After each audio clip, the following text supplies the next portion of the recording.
Hello all, welcome to financer YouTube channel. So రోజులాగే మన వీడియోలో ఓకే.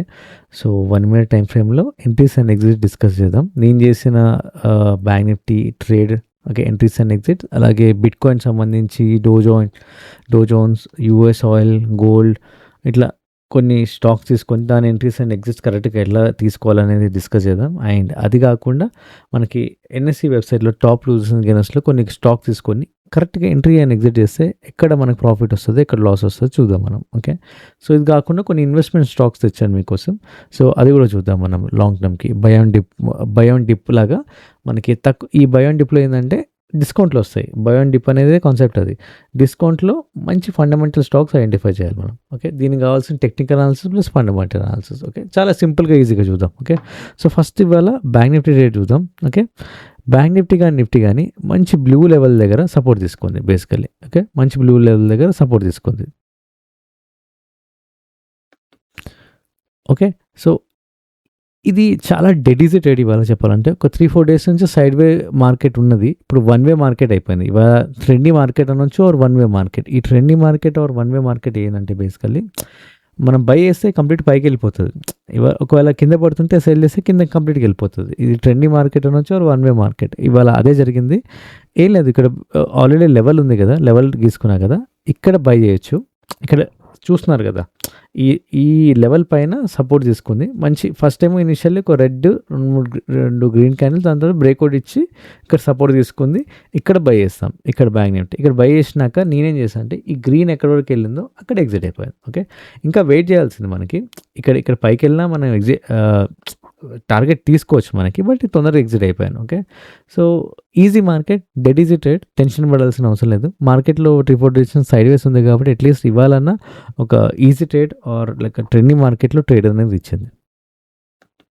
దీని పెద్ద అనాలిసిస్ ఏం లేదు, ఈజీ ట్రేడ్ అనమాట. ఓకే. ఇట్లా బై చేయొచ్చు, లెవెల్స్ గీసుకుంటే చాలా ఈజీ. ఇంకా ట్రెండ్ ఐడెంటిఫై చేస్తే ఇంకా ఈజీ. ఇంకా చూసారు కదా, పైకి వెళ్తుందని అర్థమైపోయింది, కింద లెవెల్ ఉంది, బై చేశాను అంతే.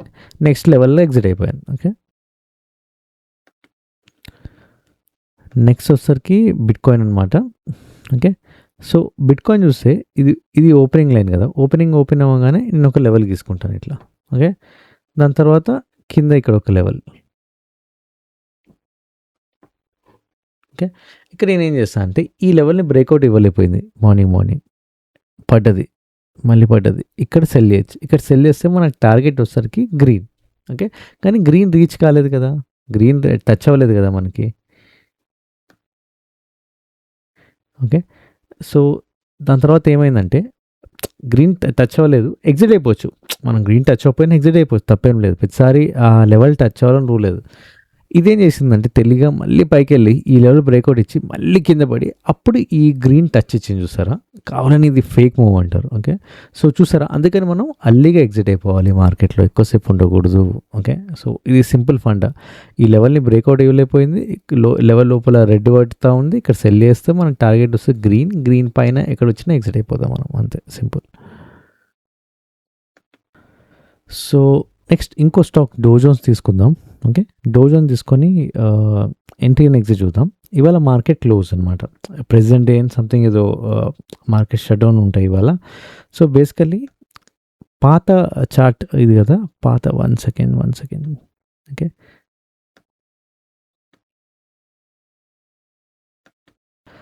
సో ఇది పాత చార్ట్, జస్ట్ ఎగ్జాంపుల్గా తీసుకుందాం. ఫస్ట్ ఇది ఓపెనింగ్ తర్వాత 2 గ్రీన్ క్యాండిల్స్ అవంతా రెడ్ బేసికలీ సెల్ చేస్తాం. సెల్ చేసినాక మన టార్గెట్ వచ్చేసరికి ఈ లెవెల్కి మిడ్ రీచ్ అయిపోయింది కదా. కానీ నెక్స్ట్ టార్గెట్ వచ్చేసరికి బ్లూ, కానీ రీచ్ కాలేదు. మళ్ళీ కావాలని రివర్స్ అయ్యి పైకి వెళ్ళిపోయింది. కానీ రివర్స్ ఎక్కడ తీసుకుంది, సపోర్ట్ దగ్గర తీసుకుందా లేదు, ఒక ఇన్విజిబుల్ సపోర్ట్ తీసుకుంది. మనం టార్గెట్ కోసం ఇన్విజిబుల్ సపోర్ట్స్ అని వాడతాము, బట్ దాని బేస్ మీద ట్రేడ్ అయితే తీసుకోలేము, ఎగ్జిట్ వాడుకుంటాం. ఓకే. ఇక్కడ సడన్గా పైకి వెళ్ళిపోయింది. ఓకే. ఇంకా దీని తర్వాత ట్రేడ్ అనేది లేదు, ఇంకెక్కడ నేను రికమెండ్ చేయను కూడా. అంతా ఒక రకమైన మార్కెట్. ఓకే. ఈ సడన్గా కింద పడ్డది, మళ్ళీ పైకి వచ్చింది, మళ్ళీ కింద పడుతుంది. బుద్ధునోడు ఎవడైనా ఇక్కడ ఎగ్జిట్ అయిపోవాలి. ఎగ్జిట్ అయిపోతేనే కరెక్ట్ అనమాట. ఓకే. లేదు, ఒకవేళ ఇక్కడ 2 రెడ్ క్యాన్స్ పడ్డాయి, ఇక్కడ నేను సెల్ చేశాను, ఇక్కడ ఎగ్జిట్ అయిపోతే మంచిది. లేదు ఎగ్జిట్ కాలేదు, ఇంకా నా టార్గెట్ వచ్చేసరికి బ్లూ అని పెట్టుకుంటే పైకి వెళ్ళింది. పైకి వెళ్ళినాక ఇక్కడ ఏదైతే రివర్స్ అవుతుంది కదా! ఇక్కడ మళ్ళీ ఇక్కడ పైకెళ్తుంది కదా! ఇక్కడ మళ్ళీ బై చేస్తాం. పొజిషన్ క్లోజ్ చేసుకుంటాం లాస్‌లో. ఇక్కడ బై చేస్తాం. ఇక్కడ బై చేస్తే టార్గెట్ వచ్చేసరికి ఈ రెడ్ లైన్ ఆర్ పైన. ఓకే. కానీ ఫుల్ కన్‌ఫ్యూజ్డ్ మార్కెట్ మీరు చూస్తే. ఓకే. ప్రాపర్‌గా ట్రేడ్ చేయలేం మనం మార్కెట్. ఓకే. ఇట్లాంటి మార్కెట్‌లో అవాయిడ్ చేయడం కరెక్ట్. బట్ దిగాక గాని తెలీదు కదా మనకి. Next crude oil chart. Okay. First ఒక 2 రెడ్ క్యాండిల్స్ పడ్డాయి ఓపెనింగ్. పడ్డాక సెల్ చేస్తాం మనం బేసికల్లీ. సెల్ చేసినాక మనకి టార్గెట్ వచ్చేసరికి బ్లూ కదా! ఆ బ్లూ కాకపోయినా అట్‌లీస్ట్ ఈ లెవెల్‌కి మిడ్ ఇక్కడ. ఓకే. చూద్దాం రీచ్ అయిందా లేదా అని. యెస్, రీచ్ అయిపోయింది. ఇంకా నెక్స్ట్ బ్లూ లెవెల్ రీచ్ అయిందా అంటే లేదనుకుంటా. పైకెళ్ళిపోయింది. కానీ అన్ని సార్లు చూసారా మార్కెట్ మనకి ప్రతి లెవెల్ టచ్ చేస్తదని రూల్ ఏం లేదండి మనకి. అందుకే తొందరగా ఎగ్జిట్ అవ్వాలి. అందుకే ఒక ఇన్విజిబుల్ లెవెల్ ఈ లెవెల్‌కి మధ్యలో ఈ లెవెల్ పెట్టుకుందాం ఒక ఇన్విజిబుల్ లెవెల్. ఇంకా హిట్ అయిపోయింది చూసారా? అంటే ఇట్లా ట్రేడ్ చేయాలంటాను. కంప్లీట్‌గా నెక్స్ట్ టార్గెట్ కోసం వెయిట్ చేద్దాం మనం. ఓకే.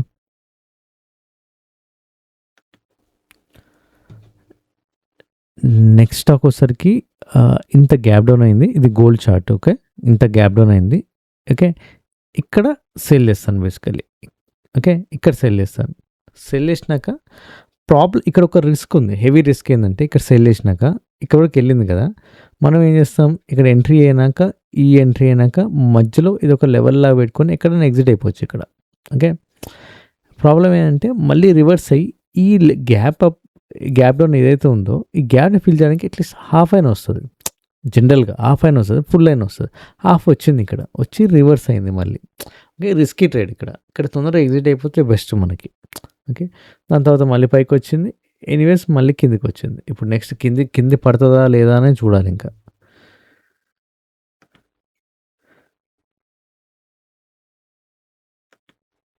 నెక్స్ట్ మార్కెట్ పెరిగింది కదా! గెయినర్స్‌లో ఒక 2 స్టాక్ తీసుకుందాం. ఫస్ట్ పవర్ గ్రిడ్ తీసుకుందాం. Okay. So, power grid stock 1 minute time frame. ఇది 4% దాకా ఇచ్చింది కదా! ఇదేం చేస్తా అంటే ఫస్ట్ ఒక గ్రీన్ క్యాండిల్ పడ్డది కదా! గ్రీన్ కదా! ఇక్కడ బై చేస్తాం. ఇక్కడ బై చేసినాక మన టార్గెట్ వచ్చేసరికి ఈ గ్రీన్ అనమాట. ఓకే. క్లియర్ కదా! నెక్స్ట్ వచ్చేసరికి ఇంకా వెయిట్ చేస్తుంటే బ్లూ కూడా వచ్చేసింది టార్గెట్. ఓకే. దాని తర్వాత సైడ్ వేస్ మార్కెట్ ఎగ్జిట్ అనమాట. ఓకే. ఈ బ్లూ ఆర్ పైన అంతే. నెక్స్ట్ కోల్ ఇండియా చూద్దాం మనం. ఈ కోల్ ఇండియా స్టాక్ కూడా చాలా డెడ్ ఈజీ. ఇవాళ మార్కెట్‌లో లెవెల్స్ బాగా సపోర్ట్ తీసుకున్నాయండి. అందుకే మార్కెట్ పెరిగింది actually. Okay.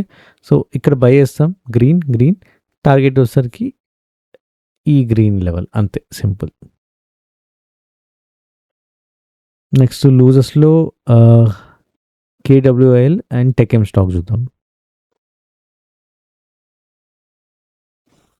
So, కేడబ్ల్యూఎల్ quality walls వద్దు. అది సమ్ మెర్జింగ్ ఏదో జరుగుతుంది యాక్విజిషన్ సంథింగ్. టెక్ఎం తీసుకుందాం మనం. ఓకే.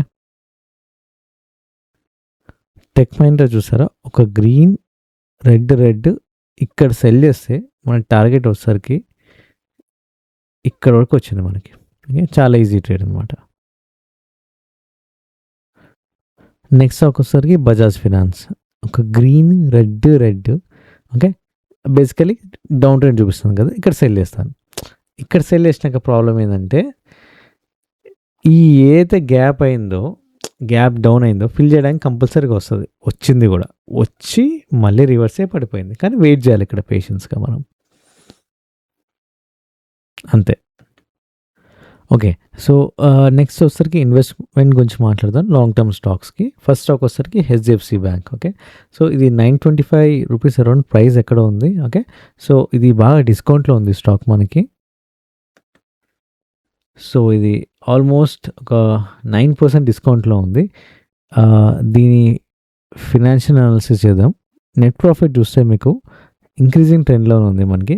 గత 3 ఇయర్స్ నెట్ ప్రాఫిట్ చూసుకుంటే ఇంక్రీజింగ్ ట్రెండ్‌లోనే ఉంది. ఏది ఎక్కడ డిప్ అవ్వలేదు. ఓకే.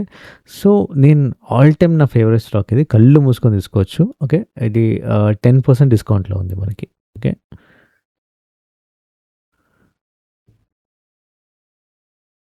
నెక్స్ట్ స్టాక్ వచ్చేసరికి Angel one. Okay. Angel broking అంటారు కదా మనకి డీమ్యాట్ అకౌంట్. ఓకే. సో, ఇది 34% డిస్కౌంట్‌లో ఉంది. ఓకే. 34% డిస్కౌంట్. ఇది మనకి 200 ఈఎంఐ దగ్గర టచ్ అయింది. 34 ఈఎంఐ దగ్గర ఉంది. ప్లస్ ఆర్ఎస్ఐ లో దగ్గర బౌన్స్ బ్యాక్ ఇచ్చింది మనకి. ఓకే. ఇన్ని ఇచ్చినా కూడా 34% డిస్కౌంట్‌లో ఉంది. ఇదొక ఫండమెంటల్ అనాలిసిస్ చూద్దాం మనం. నెట్ ప్రాఫిట్ ఎట్లా ఉంది అన్నది. గత 2015 చూస్తే 47, 32, 31 అంతా ఇంక్రీజింగ్ ట్రెండ్‌లోనే ఉంది కంప్లీట్‌గా. ఓకే. లాస్ట్ 2025ది 1172, మార్చ్ 2024ది 1126. ఓకే. మార్జిన్స్ కూడా ఇంక్రీజింగ్ ట్రెండ్‌లోనే ఉన్నాయి. 25%, 20, తర్వాత 43, 40. ఓకే. అంటే 40% ఉంది. మళ్ళీ కొంచెం డిప్ అయింది margin. Okay. But still net profit cover చేసేసింది మనకి. ఓకే. ఓవరాల్ ఇంక్రీజింగ్ ట్రెండ్‌లోనే ఉందని చెప్పాలి మనకి. ఈ డిప్ ఎందుకు వచ్చిందంటే 40%, 38% బేసికల్లీ మనకి మార్కెట్ కొంచెం స్లో డౌన్ అవ్వడం వల్ల, పడిపోవడం వల్ల అప్పుడు కొంచెం తగ్గుంటాయి margins. But still overall profits బానే తీసింది. ఇంక్రీజింగ్ ట్రెండ్‌లోనే ఉన్నాయి మనకి. ఓకే. ఓకే. నెక్స్ట్ స్టాక్ వచ్చేసరికి Motilal Oswal financial services limited. ఇది 28% డిస్కౌంట్‌లో ఉంది మనకి. ఓకే. అండ్ ఆర్ఎస్ఐ కింద లో దగ్గర బౌన్స్ బ్యాక్ ఇచ్చింది. 200 ఈఎంఐ కింద ఉంది మనకి. Okay. Okay. Good to buy. Discount అయితే 28% ఉంది మనకి, తీసుకోవచ్చు. ఇప్పుడు ఫైనాన్షియల్ అనాలిసిస్ చూద్దాం మనం. సో, నెట్ ప్రాఫిట్ చూద్దాం మనం ఎట్లా బిహేవ్ చేసింది ఏందనేది. ఓకే. సో, నెట్ ప్రాఫిట్ కూడా ఇంక్రీజింగ్ ట్రెండ్‌లోనే ఉంది. ఓకే. ఒక్కసారి మనకి ఎక్కడ అంటే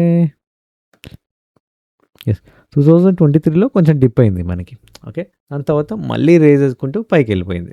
ఓకే. సో, మంచి స్టాకే అనమాట. ఓకే. సో, ఇది కూడా డీమ్యాట్ అకౌంట్ మోతిలాల్ ఓస్వాల్ మంచి కంపెనీ. 28% డిస్కౌంట్‌లో ఉంది. మనం తీసుకోవచ్చు. బై ఆన్ డిప్ మోడల్‌లో. ఓకే. సో, ఇది ఫ్రెండ్స్ ఇవాల్టి వీడియో. సో, ట్రేడింగ్ గురించి డిస్కస్ చేసాం. అండ్ ఇన్వెస్ట్‌మెంట్ గురించి కూడా డిస్కస్ చేసాం. బై ఆన్ డిప్స్ మంచి స్టాక్స్ ఎక్కడెక్కడ ఏమున్నాయి, ఫండమెంటల్ అనాలిసిస్‌లో ప్రాఫిట్స్ చూసి, ప్లస్ మన టెక్నికల్ అనాలిసిస్‌లో ఆర్ఎస్ఐ, ఈఎంఐ అండ్ డిస్కౌంట్ చూసి మనం డిసైడ్ అయ్యాము. ఓకే. బై చేయడానికి లాంగ్ టర్మ్‌కి. రేపు కూడా మళ్ళీ కలుసుకుందాం కొత్త స్టాక్స్‌తో. Thanks for watching.